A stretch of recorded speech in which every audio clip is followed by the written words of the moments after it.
ओम शांति। मैं बीके राजेश्वरी उत्तराखंड से सभी आत्माओं का स्वागत करती हूँ। आज मैं ये बताऊँगी आपको कि हमें हमेशा व्यर्थ की बातों से दूर रहना चाहिए। देखो, सब में पहले तो आपको ये समझना होगा कि व्यर्थ की बातें क्या होती है। व्यर्थ की बातें वही होती है कि जो हमें परेशान करती हो, जिन बातों को सुन के हमारा मन परेशान होता हो, तो उन बातों को सुनो ही मत। सुनो भी तो अंदर मत ले जाओ उसको। हमारा मन ना बड़ा तेज गति से चलता है। ये हम सोचते हैं कंट्रोल करने को कि हम इसको, मतलब जैसे बाबा कहता है कि अच्छा ही सोचो, बुरा मत सोचो, व्यर्थ की बातें मत सोचो, अच्छा सोचो, तो लेकिन वो हो नहीं पाता। ये मन जो है ये चंचल है, ये कुछ ना कुछ इसके अंदर चलता ही रहता है। चाहे व्यर्थ की बातें हो, दूर तक की व्यर्थ की बातें हो कोई, या कोई पास की बातें हो, तो व्यर्थ की बातें बहुत चलती है। चाहे वो हमारी कोई पुरानी बातें हो, चाहे कोई वो नई बात हो, तो वो हमारे अंदर चलती है। पुरानी बातें भी बहुत आती है हमारे मन के अंदर, उसके प्रति विचार भी बहुत चलने लगते हैं। फिर किसी ने कोई बात ऐसी हो गई हमारे साथ कि वो हमें याद हैगी, तो उसके साथ साथ हमारे अंदर बहुत व्यर्थ की बातें चलने लगती है अंदर ही अंदर। हालांकि उस बात को चाहे 10-20 साल हो गए हों, लेकिन वो बात याद हैगी, तो उसके प्रति हमारे अंदर बहुत चलता है। उसको कैसे रोकें हम? जो व्यर्थ की बातें हमारे अंदर आती है और हमें परेशान करती है, उससे बचने के लिए देखो, व्यर्थ की बातें तो आएंगी भी, क्योंकि हम ऐसा नहीं है कि हम घर में रहें, ठीक है। हमें बाहर भी निकलना पड़ता है, काम पे, स्कूल, कॉलेज, दफ्तर, बाहर बहुत सारे काम हैंगे, तो सबको घर से बाहर निकलना पड़ता है। तो अब कौन आत्मा किस तरीके की बात कर रही है, कान है तो सुनाई तो देंगे, ठीक है, लेकिन वो अपनी स्थिति के ऊपर बात है कि हम उस बात को अपने साथ लेके आ रहे हैं या वहीं छोड़ के आ रहे हैं, ठीक है। तो ये कोई मुश्किल बात नहीं है कि हम व्यर्थ की बातों को कैसे ख़त्म करें अपने अंदर से, ठीक है।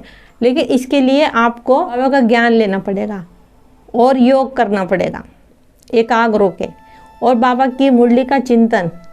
जितना जितना हम बाबा की मुरली का चिंतन करेंगे ना, तो व्यर्थ की बातें जो हमारे अंदर हैगी या आ रही है, ठीक है, तो वो चीज़ आने की नहीं, और जो हैगी वो ऑटोमेटिक डिलीट हो जाएगी। लेकिन उसके लिए हमें बाबा की मुरली का मंथन जरूर करना रहता है,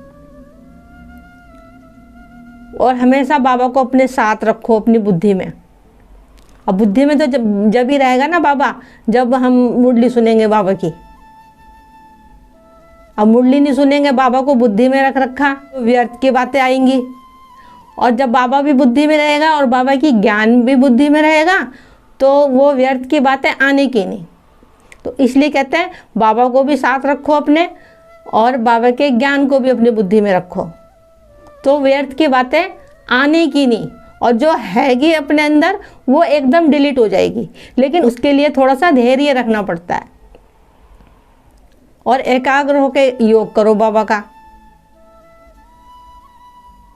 तो वो व्यर्थ की बातें आ रही है ना, जो वो धीरे धीरे करके जब योग करेंगे बाबा का, तो वो धीरे धीरे अपने आप ही सब खत्म होती चली जाएंगी।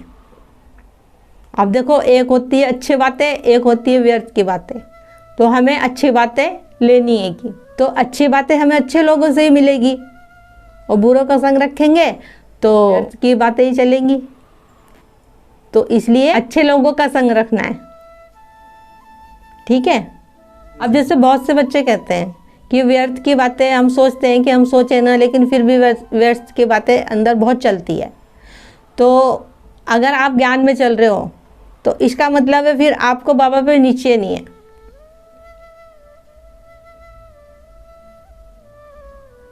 या आपका योग नहीं सही से लगता। तो अगर व्यर्थ की बातें बहुत ज़्यादा आती हैं दिमाग के अंदर, तो देखो, सुबह उठो, सुबह उठो और बाबा से बातें करो। तो वो ऐसा होता है कि बच्चे क्या करते हैं, सुबह उठते हैं, अब व्यर्थ की बातें सुबह सुबह चलनी शुरू हो गई दिमाग में। अब चाहे कोई सी भी बातें हो मन के अंदर सुबह सुबह चलने लग गई, वो चीज़ को हटाना है। सुबह सुबह अपने बाबा से बातें करनी हैगी। ज़्यादा नहीं तो बाबा की मुरली ही सुन लो सुबह उठ के। सब परेशानियों की एक दवा है बाबा की मुरली, तो बाबा की मुरली सुबह उठते ही सुन लो। तो वो तो आपको देखो अपने अंदर परिवर्तन आपको अपने आप ही दिखाई देने लगेगा कि सुबह उठने से, सुबह उठ के बाबा से योग लगाने से और मुरली सुनने से हमारे जीवन में क्या परिवर्तन हो रहा, वो आपको खुद ही पता चल जाएगा थोड़े दिन में। तो फिर जो आपके अंदर व्यर्थ की बातें चलती है वो आपको परेशान नहीं करने की, क्योंकि आपका योग खूब लगने लगेगा। आपको बाबा पे नीचे हो जाएगा फिर कि हाँ कोई शक्ति है जो मेरे साथ है, वो मेरे अंदर व्यर्थ की बातें आने नहीं देती। ठीक है। ओम शांति, ओम शांति।